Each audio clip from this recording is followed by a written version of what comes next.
Hi everyone, thanks for joining us. Today we're going to be discussing about how sitting adversely affects your health. Now, most people realize that, again, sitting is not very conducive, right, for your body. In this case here, we're talking about the functionality of your joints. I'm going to be talking a little bit more, I should say, about just rather than talking about the functionality of your joints. In this case here, we're talking about your spine because I'm a chiropractor, but also look at other joints too, like your hips, your knees, and so on. But we're also going to be talking about what are some of the complications that arises with prolonged sitting and what you can do if you don't have a choice but to sit with your job. Again, it's one of those things that, again, the reality is that we all can't just get up and walk away from our job, right? So let's help everybody to figure out a way to manage the sitting stress that is placed upon your body. So let's talk about some of the stress that is put on our body physically when we sit. Now, when you're sitting, most people realize that sitting puts a lot of pressure on your low back. It actually puts too much pressure on your low back because your foundation goes from your ankles to your knees to your hips. Now it goes right directly to your tailbone and to your low back when you're sitting. So now your foundation, instead of being your feet, has now become your tailbone and your low back. So guess what? All the pressure comes down to. Now that's not even taking into account of people bending forward slightly more or having bad posture, like rounding the shoulder, rounding the back, which will put more stress on the discs. So hence, guess what happens to your discs over time? They start to wear, and then they're gonna herniate or they're gonna bulge, and you're gonna have a whole host of problems further down the road rather than just bad posture, right? So that's the physical manifestation that can happen with the low back. Now, when we're talking about the hips area, sitting sedentary in a sedentary position is horrible for your hips. It's probably the most, in my opinion, in a way. I don't think there's a research out there that can, accumulate for all the people that's sitting. But I think that's probably one of the most effective way to have a hip replacement is to sit. It's because why?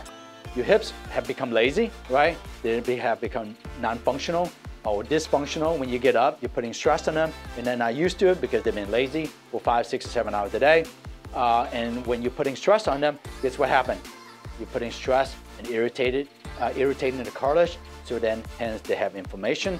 So when the cartilage have inflammation, your body gets more spasm around your buttocks muscle, around the piriformis, and locks your hip even further. And now you have further inflammation because you have more stress, and then people limp and they're putting more stress on the joint, and you start to develop wear and tear on your cartilage.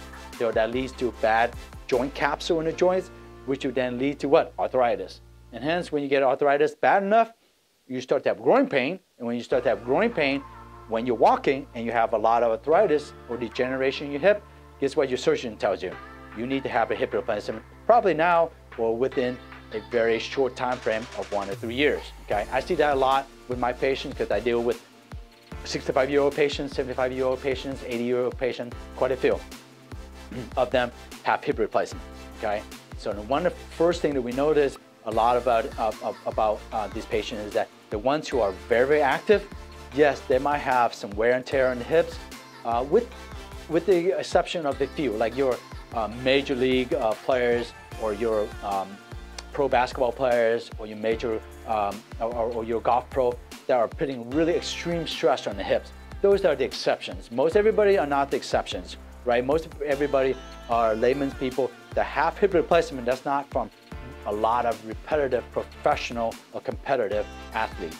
And these people here, they have hip wear and tear from being too sedentary. And that leads to more hip replacement than you can ever see, all right? So it's probably one of the most common surgery that we have. Thank goodness, surgeons, believe it or not, have a very good track record about replacing hips.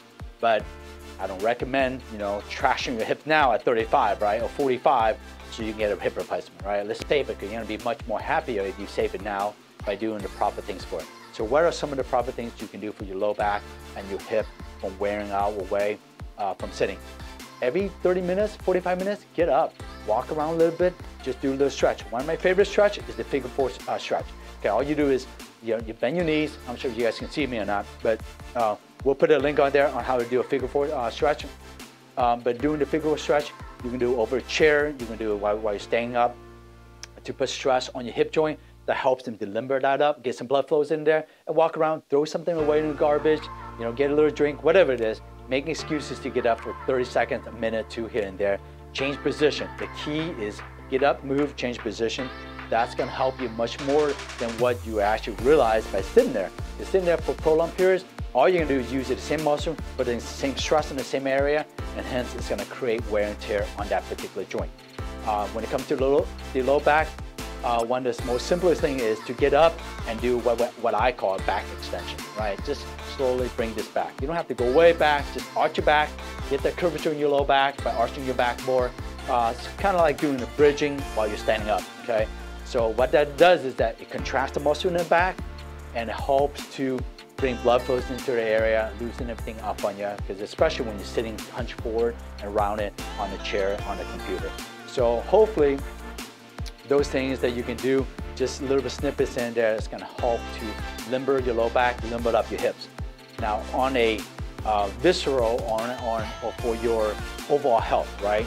Or for your organs like your heart and so on. So sitting is probably one of the worst things we can do. Why? Because we're not moving around. So that's pretty much obvious. So, but besides that, the big thing is that the inability of you not moving, which will oftentimes will create, waking, okay? And that's probably the biggest factor that we all undergo, is that when we have a sedentary lifestyle, in this case here is having a sedentary job, you're not gonna burn much calories, so hence you're gonna gain weight. And if you have poor nutrition on top of that, and if you don't exercise, guess what happens? It's gonna affect you literally much more than the physical factor. Is gonna affect you on a visceral or organ level. That's gonna affect how your heart function, leads to cardiovascular diseases, leads to weight gain, leads to high blood pressure, leading to diabetes. So those kind of things are, again, some of the much more pressing matters for me as a doctor, trying to help everybody to understand that sitting as a job, you have to take the precautionary things to do things outside of your workplace to contradict or to help to manifest or limit or low down the risk factor that you're putting your body into. So what are those things you need to do outside of your workplace? You need to find a activity, be it walking for 30, 40 minutes 4 or 5 times a week, or join the gym, going home and running or jogging for 10 to 15 minutes here and there. Whatever it is that makes you happy, that you're gonna be able to do it religiously, I don't care, okay? Sometimes we harp too much about different exercises that everybody needs to do, and join the gym, do this and stuff like that. I really don't, it doesn't matter. Raise your heart rate up, move and be mobile, okay? Life is motion, and if you remember that, it's gonna help you all throughout. Doesn't matter if it's your joints from your lower back, to your heart, or to your diabetes, it's gonna help you to survive and be much better down the road for further to help with aging gracefully. Thanks a lot for joining us. Please like our channel and please subscribe. If you guys have any questions, please let us know and we'll cover any topics that you want us to. Thank you.